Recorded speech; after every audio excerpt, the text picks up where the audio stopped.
তখন বলছেন, হে আমার উম্মত, হে আমার উম্মত, as-সালাত as-সালাত as-সালাত, তোমরা কখনোই যেন নামাজকে তোমরা ছাড়বে না।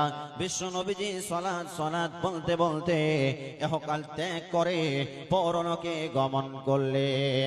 12 রবিউল আউয়াল সোমবারের দিনা রাসূলুল্লাহ আমার মাঝে নাই। আল্লাহ তাআলাই কি নিলে কারে আমার মাঝরে পড়ায়, দয়াল আল্লাহ কি নিলে কারে আমার মাঝরে পড়ায়। ফাতিমা বিবি কান্দিয়া বলিলে, পিতা যে আমার মজুদ নাই, আল্লাহ তাআলাই কি নিলে কারি আমার মাঝরে পড়ায়। বিশ্ব নবীজি এই যে আসসালাত আসসালাত করতে করতে পৃথিবীর মুখ ত্যাগ করেছেন। আজকে আমরা এমন মুসলমান বাবা, এমন মুসলমানের মুসলমান হয়ে গেছি, ইমাম সাহেব নামাজ পড়াচ্ছেন, নামাজে তো কেউ থাকি না, অথচ আমরা মুয়াজ্জিনের আজানটা ফুলফল শুনতে পাই। আমরা মুয়াজ্জিনের আজান শুনতে পাই। মুয়াজ্জিন 5 ওয়াক্তে আজান দেন, হাইয়া আলাস সালাত, তোমরা নামাজের দিকে এসো, হাইয়া আলাল ফালাহ, তোমরা কামিয়াবি নেবে তো এসো। কিন্তু আমাদের মতো হতভাগা মুসলমান যে নবীজি মৃত্যুর শয্যায়, মৃত্যুর সময়, মৃত্যুর টাইমে মানুষ নিজের সন্তান সন্ততিকে ভাবে, নিজের সন্তানকে ডেকে বলে, বেটা রে, বাবা রে, সোনা রে, হীরার টুকরা লাল রে, ওখানে 1 কাঠা জমি রেখে দিয়েছি, এখানে 2 কাঠা জমি রেখে দিয়েছি, ব্যাংকে 5 লক্ষ টাকা রেখে দিয়েছি। এইগুলো করতে করতে নিজের শেষ নিঃশ্বাসটাকে ত্যাগ করে ইহলোক ত্যাগ করে পরলোকে গমন করে। কিন্তু আমার আপনার নবী, বিশ্ব নবী, নবী মুহাম্মদুর রাসূলুল্লাহ সাল্লাল্লাহু আলাইহি ওয়াসাল্লাম এমন একজন নবী, উম্মতের দরদী নবী, তিনি মৃত্যু শয্যায় শেষ সময় বলছেন, এই উম্মত উম্মত উম্মত রে, উম্মত করতে করতে পৃথিবী ত্যাগ করলেন। হয়নি, হবে না, হতে পারে না আমার নবীর সাথে কারো তুলনা, হয়নি, হবে না, হতে পারে না আমার নবীর সাথে কারো তুলনা। হায়রে তুলনা তো দূরের কথা, ছায়াও মিলে না, তুলনা তো দূরের কথা, ছায়াও মিলে না। হয়নি, হবে না, হতে পারে না আমার নবীর সাথে কারো তুলনা। ইউসুফকে দেখে যারা আঙ্গুল কেটেছে, তারা কি আমার নবীর রূপ দেখেছে? ইউসুফকে দেখে যারা আঙ্গুল কেটেছে, তারা কি আমার নবীর রূপ দেখেছে? আর দেখতো যদি কেটে দিত, আর দেখতো যদি কেটে দিত কলিজা খানা। হয়নি, হবে না, হতে পারে না আমার নবীর সাথে কারো তুলনা। হয়নি, হবে না, হতে পারে না আমার নবীর সাথে কারো তুলনা। জি, বিশ্ব নবীজি শেষ মুহূর্তে বললেন। আর আজকে আপনি আমি কি করি বাবা? মুয়াজ্জিন আজান দিচ্ছেন, হাইয়া আলাস সালাহ, হাইয়া আলাল ফালাহ, তোমরা নামাজের দিকে এসো, তোমরা সাকসেসফুল হবে তো তোমরা এসো। কিন্তু আপনি আমি এতই হতভাগা মুসলমান যে আমরা সেই নবীর কথাটাকে ত্যাগ করে দিয়ে আমরা পালাচ্ছি। যে একটু বলেন তো, বিরক্ত লাগছে আপনাদের? একটু বলেন তো, নারায়ে তাকবীর। দাও খোদা দাও আমায় আবার ওমর দারাজ দিল। নারায়ে তাকবীর, আল্লাহু আকবার। আল্লাহ রাব্বুল আলামিন অপর জায়গাতে বললেন, তারপরে বলছেন, আমানা বিল্লাহ, যে ব্যক্তিটি আমি আল্লাহর উপরে ঈমান আনবে সে হলো প্রকৃত মুত্তাকি। হে পৃথিবীর মানব সম্প্রদায়, আল্লাহকে আমরা কোনোদিন দেখলাম না, আল্লাহকে আমরা কোনোদিন চোখেও দেখলাম না, ডিজাইনও দেখলাম না, তারপরে কেমন করে আমরা আল্লাহর ইবাদত করব? এটাই তো মেন পয়েন্ট রে বাবা, এটাই মেন পয়েন্ট।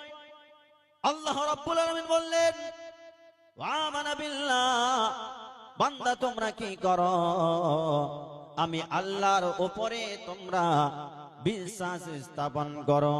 যতক্ষণ পর্যন্ত তোমরা আমি আল্লাহর উপরে বিশ্বাস স্থাপন না করবে, ততক্ষণ পর্যন্ত তোমরা পুরোপুরি ভাবে কামিয়াব হতে পারবে না।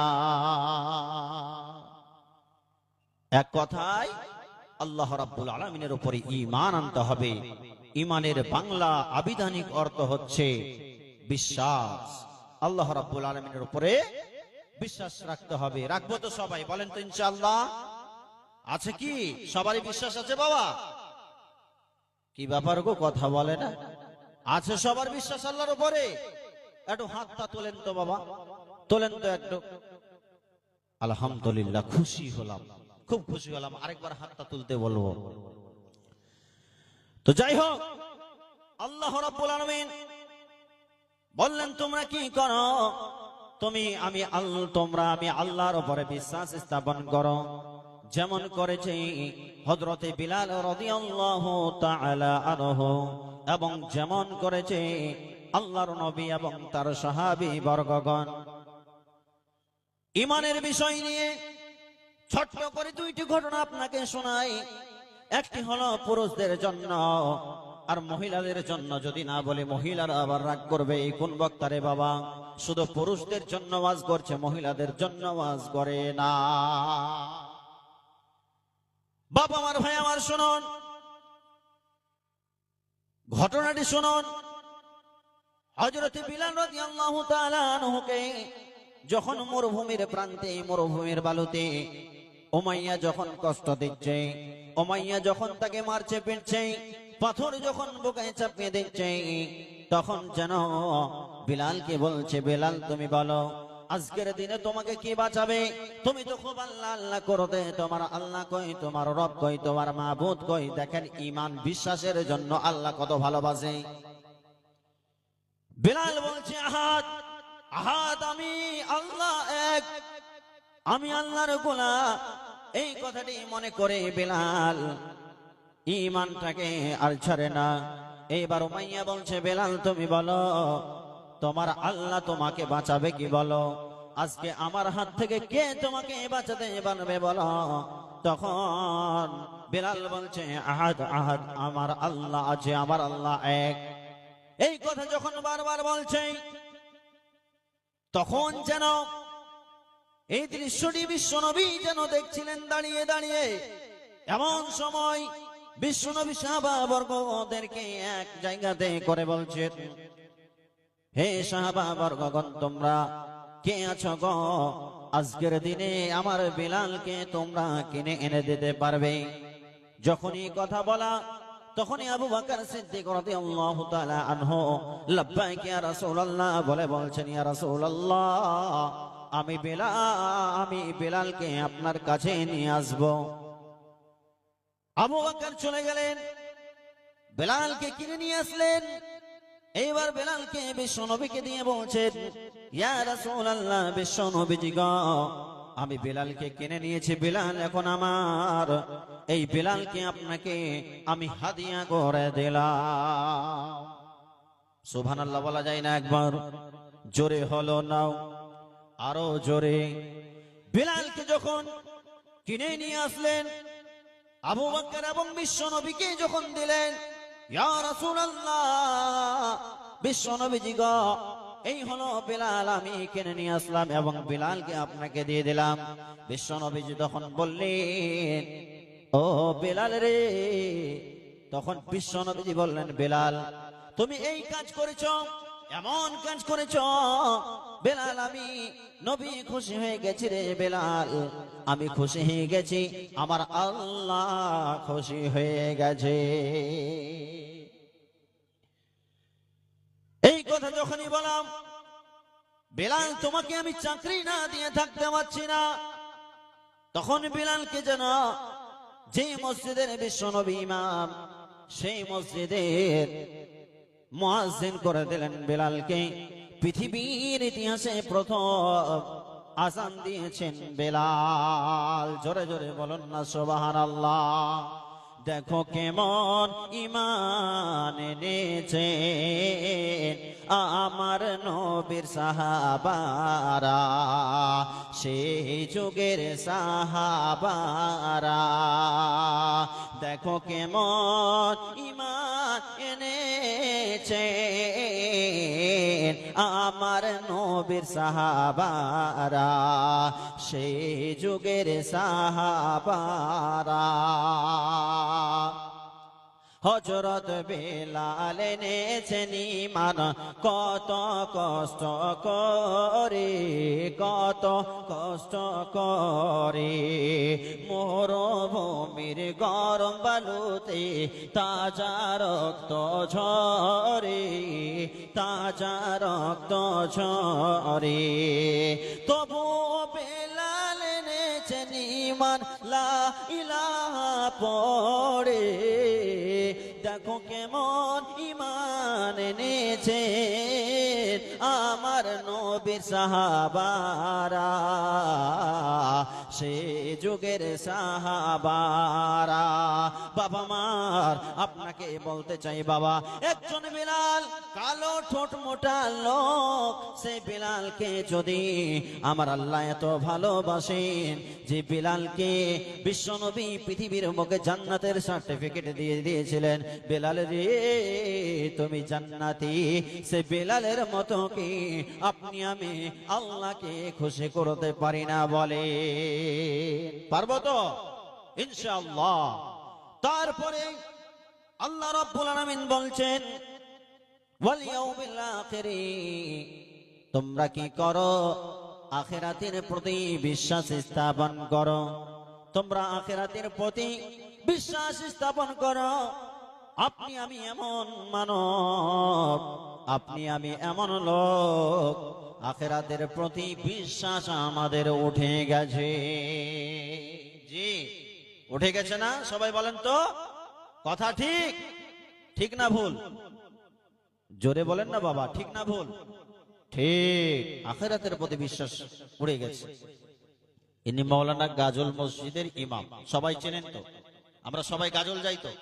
তাহলে একজন কারিগরকে 2 বছর আগে একটা বাক্স বানাতে দিয়েছি, উদাহরণটি শোনেন, গাজলের মাটিতে। আবার বাক্সটা ভেঙে চুরে চুরমার হয়ে গেছে।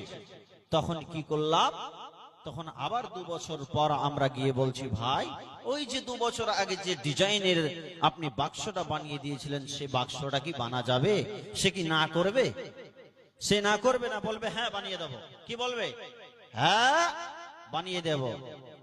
বাপ আমার, ভাই আমার, একজন পৃথিবীর সামান্য কারিগর যদি বলতে পারে আমি আবার পুনরায় বাক্সটা বানিয়ে দেব, তাহলে আপনার আমার রব, সারা বিশ্ব জগতের মালিক, যিনি রব্বুল আলামিন, যিনি তামাম বিশ্বকে পরিচালনা করছেন, যিনি তামাম বিশ্বকে যিনি খাওয়াচ্ছেন পড়াচ্ছেন, যিনি সৃষ্টি করেছেন, সে রব্বুল আলামিন কি আপনাকে আমাকে আবার পুনরায় বানাতে পারবেন না? এটা কি হয়?